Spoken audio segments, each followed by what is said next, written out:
Stephen A., who are the draft winners? Well, listen, I think that I love this kid, Jalen Green, that the Houston Rockets picked up, big-time scorer, incredibly athletic. I'm a huge fan of Jalen Suggs out of Gonzaga. Was just a freshman last year, got a lot of heart, was an all-state player, player of the year in football and basketball when he was in high school, and obviously went to Gonzaga last year, helped them get to a national championship game before Baylor ran over them. But I love this kid. I love the fact that he's going to be in Orlando. And, of course, I don't mind the fact that my Knicks got this kid, Quentin Grimes. I was a bit worried when I saw that the Knicks were picking guys that had defensive prowess but were a bit challenged offensively, etc. I like, damn it, Tom Thibodeau, I don't need all of that. You got enough defense. I need some shooters. You understand? This kid then the Nets took your guy. This kid, that's right. I know they did. Yeah. But this kid Grimes out of Houston, I like him a lot. He's got some potential. He definitely can shoot the rock and what have you, so I was pleased with that. But again, I'm not going to sit up here and lie to the American public, obviously because of COVID-19. Last year was severely compromised, and I didn't see a lot of these guys. I watched the NCAA tournament. I certainly watched the Final Four, but the body of work that I've seen these guys, I'm not about to sit up here and even try to come across like I'm too knowledgeable about all of these guys. I know what their games are. I've seen some highlights of them. I watched Grimes. I watched Cade Cunningham as well, and what have you. And I've seen some of these guys, and I've based on what I've seen what they could do. Let me say this real quick about Cade Cunningham. I'm a fan. I love his game, but I just want to say this, and Max and Kendrick, please feel free to comment on that. This is the message that I want to send to all college kids out there. When they looked at Cade Cunningham, they said that there were times that he could have been more aggressive. That's all they said. They said all the tools are there, particularly him in pick and roll situations at 6'8" with his shooting ability or whatever. He could be a special talent. So we know the brother can play, and we wish him nothing but the best, and I got a lot of faith in him as well. I just want to make sure everybody understands this. When you play on the collegiate level specifically, or any level that's less than the NBA, if you play 30 games a year, and anyone ever questions your motor, that's a huge bad sign. Because the belief is on a collegiate level or any other level, you're not making the money that you're going to be making on the NBA level. There are less games, less taxing on your body. And so when you're in pursuit of that money and you're in pursuit of elevating your game to another level, Russell Westbrook is somebody you should idolize.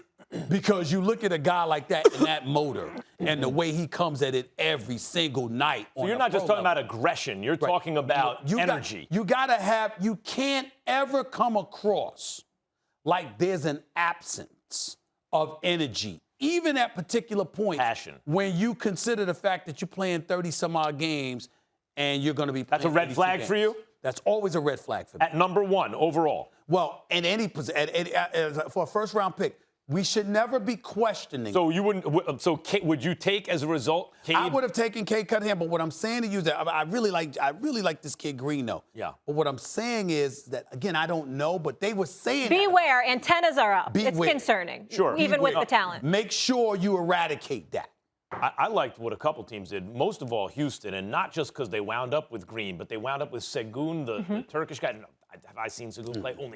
Only the highlights and what people say. But if you win MVP of the Turkish league when you're 18 and you're that size and you have that kind of agility and offensive touch, you're going to be pretty good at least.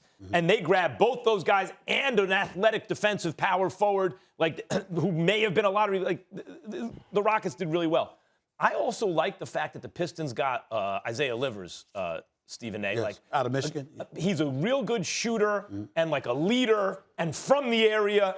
I like that. And then also at the Nets picking up Cam Thomas. By the way, when I said they got the guy, you're watching the Knicks, you're like, Cam Thomas is still there. That's the guy they should have got. You want to grab, and the Nets got a guy who's going to be a sixth man walking into the gym. You would think he's not going to play with his. He can score. Period. Yeah. And then the blogger kid, what's his name? Preston, Jason Preston, who the Clippers picked up.